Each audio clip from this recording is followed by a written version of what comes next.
Advocate Papiya, আপনার কাছ থেকে আপনি তো বলছেন যে এটা আসলে খুবই দুঃসহ একটা কাজ।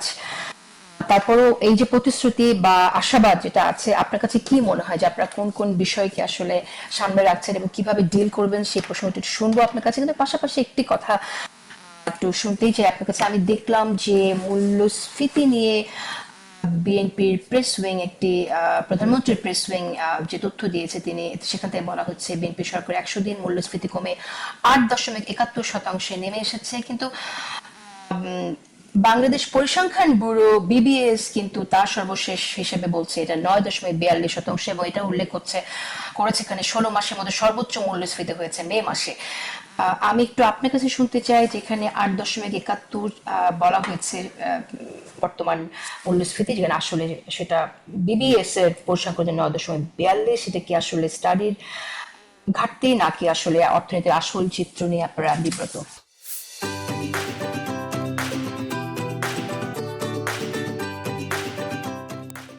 এখানে আমার কথা হচ্ছে কি, আওয়ামী লীগের সময় আহ, আপনার হচ্ছে আহ, উদ্বৃত্ত বলেন, তারপরে হচ্ছে বিভিন্ন বিষয় নিয়ে আহ, অর্থনীতিবিদরা একরকম বলতেন, সরকার একরকম বলতেন। তবে আমি বিএনপি সরকারের কাছে যেটা আশা করব যে সরকারের পেস উইং একটি সরকারি সংস্থা, পরিসংখ্যান ব্যুরো একটি সরকারি সংস্থা। এটা কোনো বেসরকারি, দুটো কোনোটাই কিন্তু বেসরকারি না। তবে এখানে তথ্যের গরমিল থাকা উচিত না। এটা খুব সুন্দর করে নিখুঁত ভাবে অবজার্ভ করতে হবে, বিশ্লেষণ করে সরকারের ইমিডিয়েটলি দেখা উচিত, এবং এই দুটো সংস্থার ভিতরে কোনটা প্রকৃত তথ্য সেটাই সরকারের এবং পরিসংখ্যান ব্যুরো একসাথে সেটা প্রকাশ করা দরকার। কারণ মানুষকে বিভ্রান্তির ভিতরে রাখার কোনো প্রয়োজন নাই। আর এই অর্থনীতির ভঙ্গুর পরিস্থিতির জন্য বিএনপির দায় নাই। তবে এখান থেকে উত্তরণের পথ, যেহেতু বিএনপি রাষ্ট্রীয় ক্ষমতায় আছে, সবাইকে নিয়ে তাকে মোকাবেলা এবং বাহির করতে হবে। এটাই হচ্ছে বাস্তবতা, যেটা পথ বাইর করতে হবে এবং সবাইকে নিয়ে এই পরিস্থিতিটা মোকাবেলা করতে হবে। এবং সেই ক্ষেত্রে জনগণ, রাষ্ট্র, সরকার, সবাইকে, বিরোধী দল, সকল রাজনৈতিক সংগঠন যার যার পক্ষ থেকে, যার যার মঞ্চ থেকে, যার যার বক্তব্য বিবৃতি থেকে মানুষকে সঠিক কথাটাই বোঝাতে হবে।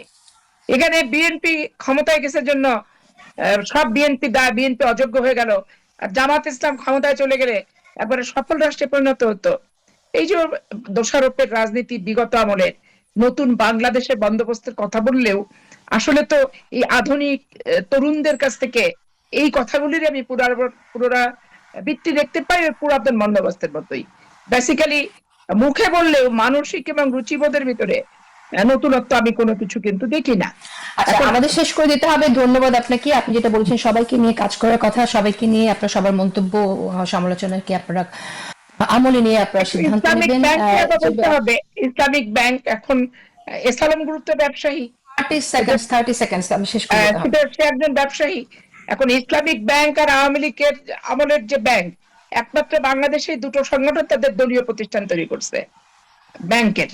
বিএনপির নামে কোনো ব্যাংক, এই আপনি ওই ঢাকা ব্যাংক বলতে পারেন যে আব্বাস সাহেবের ব্যাংক, এইরকম গণহারে এরকম নাই। এখন ইসলামিক ব্যাংকের জামাত ইসলামের লোকেরা মিছিলে যাবে, তারা হচ্ছে আমানতকারী না, যে বিশৃঙ্খলা দলীয় ভাবে পাতাবে, এটাও তো আমি হচ্ছে ব্যক্তিগতভাবে, এটাও তো রাষ্ট্রের নাগরিক হিসেবে পছন্দ করার বিষয় কিন্তু না। আর সরকারকে রাষ্ট্রীয় ব্যয় কমাতে হবে।